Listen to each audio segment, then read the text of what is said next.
Welcome to the Professor Carol podcast. Join Professor Carol as she brings you cultural history like you've never experienced before. Visit ProfessorCarol.com and take advantage of any or all of the courses available to members in the Circle of Scholars. That's ProfessorCarol.com. Our Western culture is not an elective, it's a treasure. I'm delighted to be joined today by Jim Weiss, who, when I first began our adventures with Professor Carol, was one of the initial figures I came to know, a person who wove stories and taught people how to give the art of storytelling to their children. And I have to say to you, Jim Weiss, you've been such a great mentor to the work we've done here. So first of all, welcome and thank you. Thank you very much. And I should be welcoming you since we're actually recording this in my studio in Virginia. So welcome right back at you. Thank you for opening this to us. This is really fun because every time I think of you, I think about first of all, how lucky I am to have heard your stories.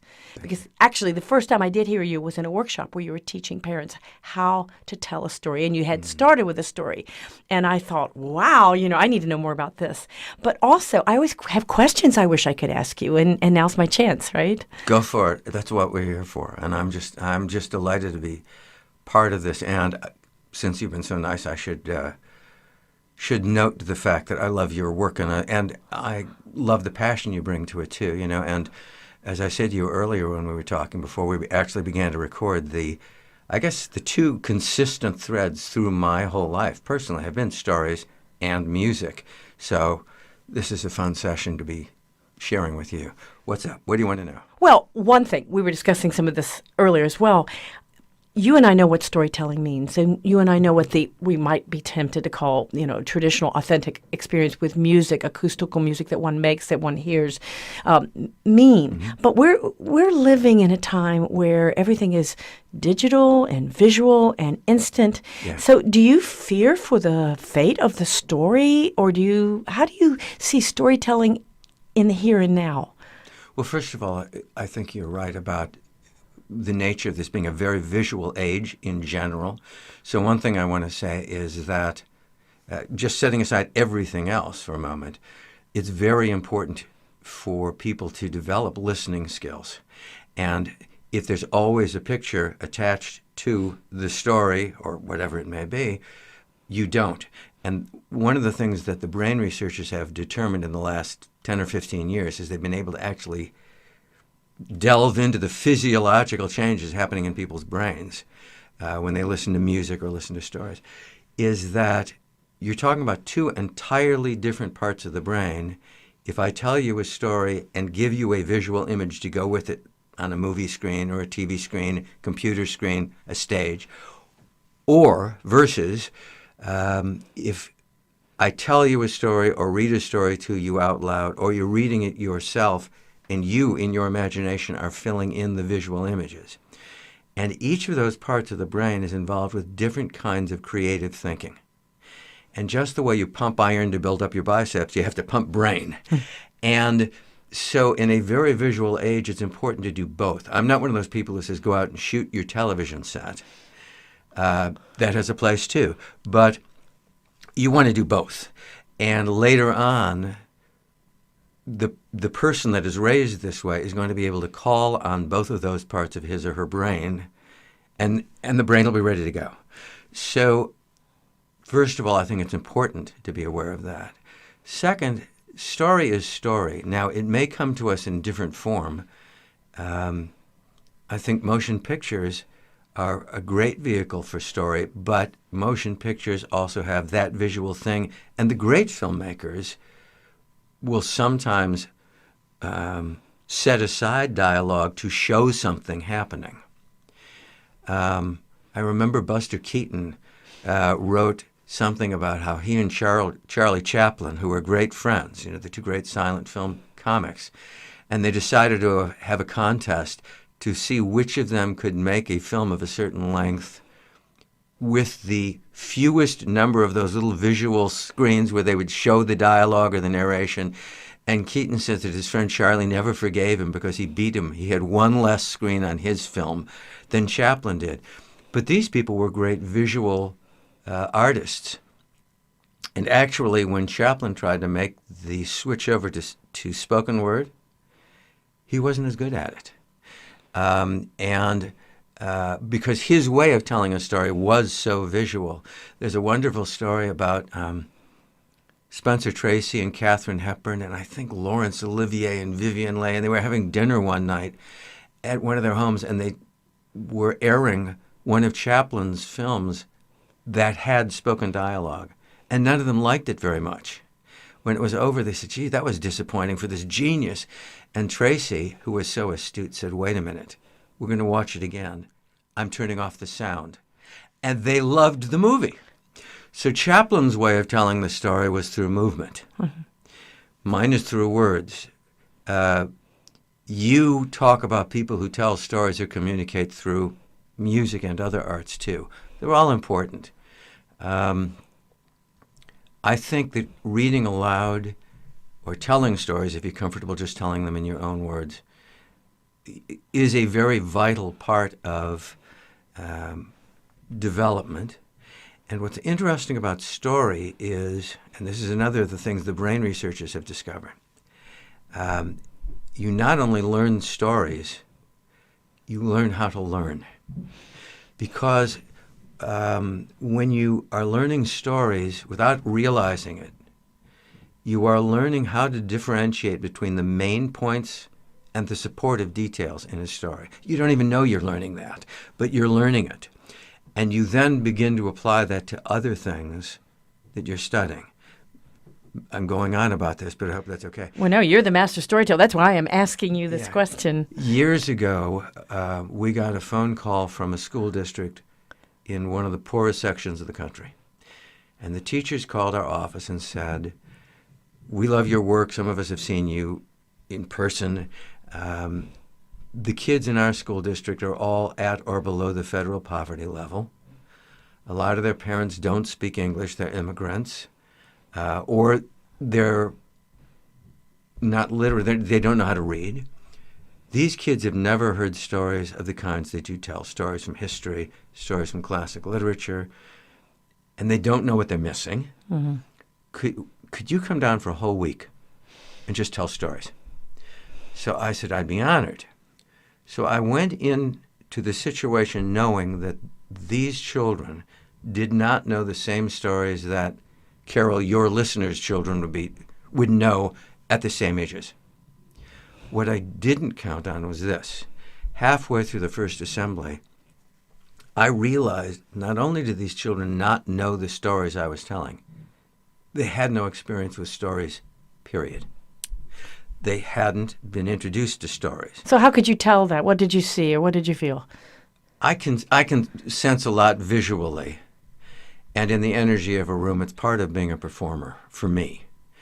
And what it told me right away was not only did I have to give more details in the telling of a story, I had to be very careful about how I structured it to bring out the main points. And to a degree, at least in the first go-round, to have fewer supportive details because these kids couldn't tell the difference.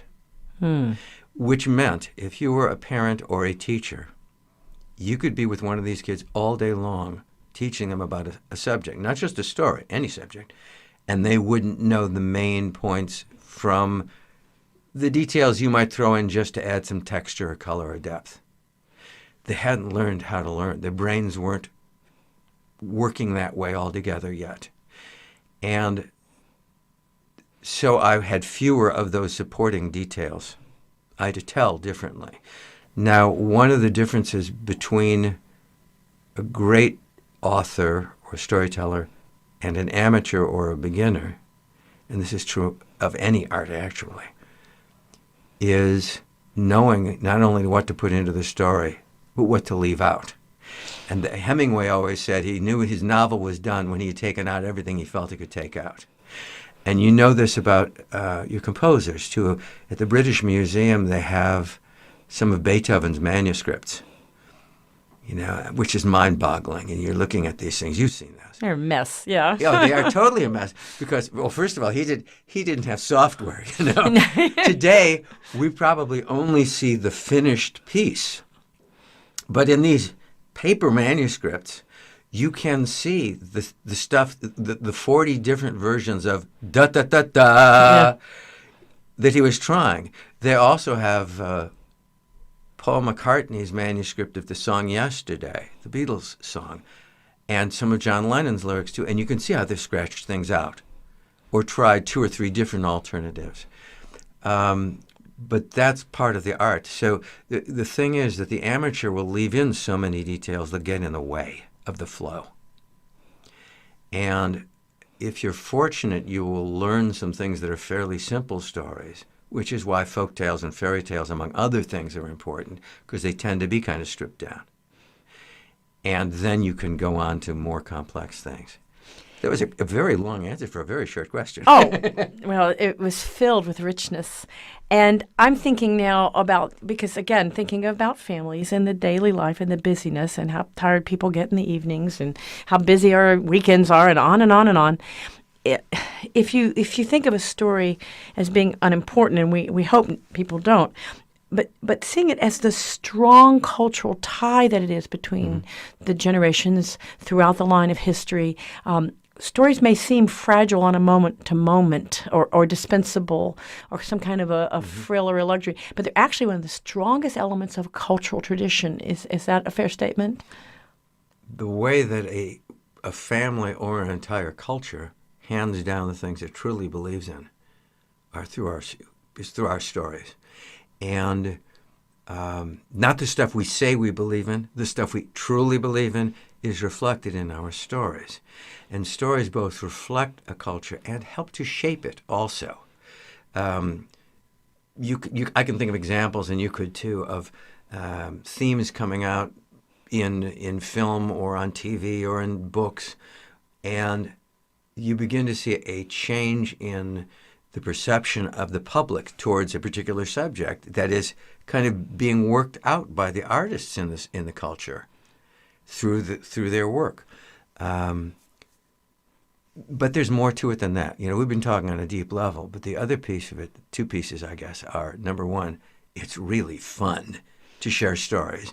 And you should only share the stories you love yourself, because otherwise they'll fall flat and your kids won't be turned on to stories. Whereas if you are excited, they'll get excited by the idea of stories, or in your case, Carol, also music, visual arts, all the rest.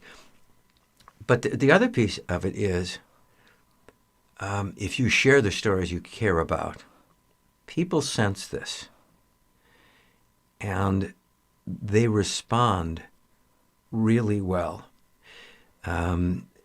It's one of the strongest opportunities you have for forming a bond between 2 people. If you tell a story to somebody else, one you're passionate for, people sense that, and they tend to really honor it. Audiences don't want to see you fail, whether it's your own child or playing in some big opera house somewhere with hundreds or thousands of people. They're on your side, and particularly if they see that you care about what you're doing. And for a parent and a child, sharing stories is just astoundingly powerful as a bonding tool. Also because at some point your child may start to tell you a story, and it gives you the opportunity to honor them right back. Because I'm so glad you said that, because I wanted to ask that immediately. When a child comes in and tells you a story of what just happened in the backyard, are there differences in terms of you're looking with your specialization at how a child tells a story back to an adult? Is it how does that work? How does that work out as they transform?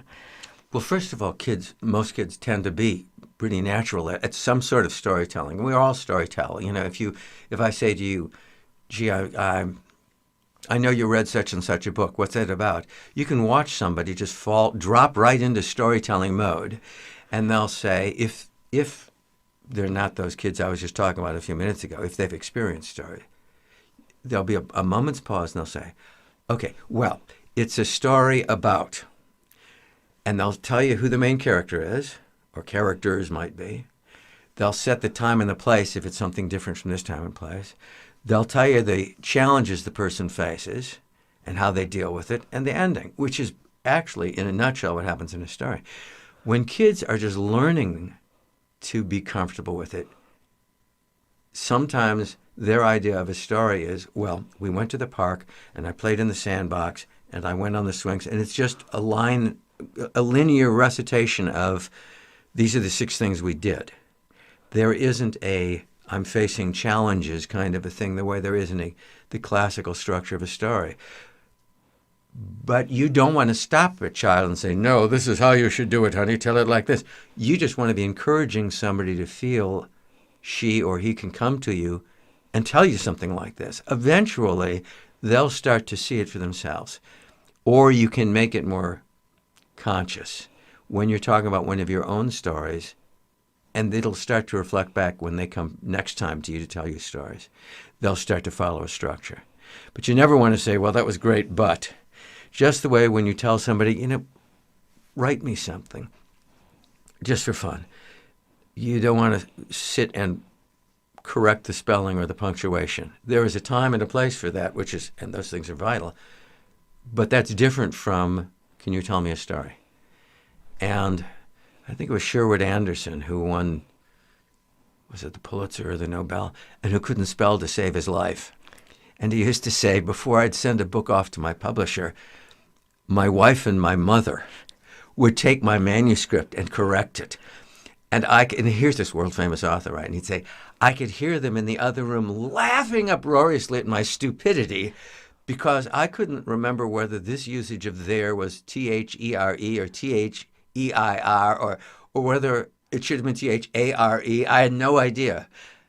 I loved that anecdote. I loved it because it's a spelling. Spelling is important, but it's a different thing. And it wasn't his gift. And he didn't have time for it. And his creative process must have been racing on a level at times, that didn't even allow you to stop to do that, Yeah, I mean, and that's why people rewrite, too, is you go back and correct things. Yeah. Yeah. It's an intricate world. It's a beautiful world. As a musician, obviously, I think a lot about stories within opera and drama and things on the stage. And if I get a chance one day, I'm going to ask you more about your love of music. But for right now, I want to thank you very much for talking to us. I just want to add that you don't have to be, first of all, some famous storyteller to share stories with your kids. And if you are not comfortable telling a story in your own words, listen. Holding a book and setting the example of holding a book and reading aloud to your child is as valuable a thing as you can do. If you're comfortable doing both, one story you might tell, one you might read. And by the way, if you're reading a book to your child and you say, I think my child would love this story, but there's this one part that gets too intense, or he might be confused by this one part, you know what?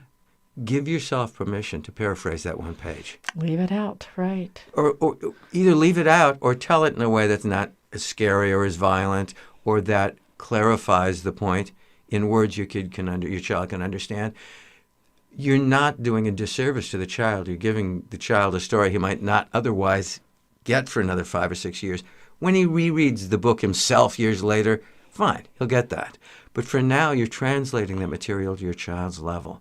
So make it something that works for him or her as well as for yourself. Because that's what we do with foods. We puree them at first, and we make them in palatable forms for the age. I mean, I know that's a funny thing to think about, but we just don't hand a child a corn on the cob when they're 14 months old. If they no teeth, right? So, I mean, it's such a... And well, that's another thing I like to talk about, too, is food and the arts, because they seem to have so many parallels.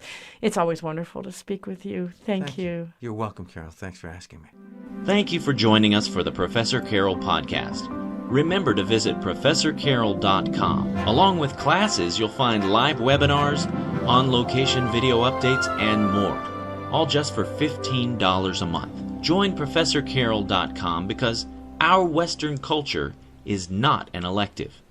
It's a treasure.